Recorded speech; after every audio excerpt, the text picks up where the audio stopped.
এক আল্লাহই আপনার জন্য যথেষ্ট, ইনশাআল্লাহ কাউকে লাগবে না। কেউ যদি না থাকে, এক আল্লাহই আপনার আমার জন্য যথেষ্ট।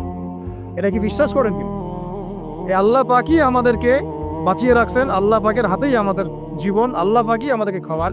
আল্লাহ থাকলে কিচ্ছু লাগে না। আর যারা আল্লাহ নাই, সারা দুনিয়া মিলেও তাকে সুখ দিতে পারবেন, তার কিছুই করতে পারবেন।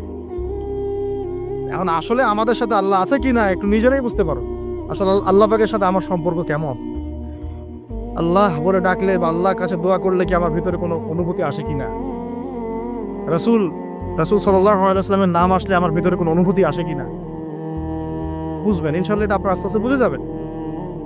তাহলে নিজের তাজকিয়ার দিকে ফোকাস করেন, এবং তাজকিয়া অর্জন করার জন্য অবশ্যই সোহবত লাগে। যারা আত্মশুদ্ধিতে পরিপূর্ণ মানুষ, এই মানুষগুলোর সাথে পরামর্শ করে চলবেন। আর নিজের দিন পালন করেন, দিনটাকে আর বিভক্ত হতে দিবেন। যারা এই বিভক্তির দিকে নিয়ে যায়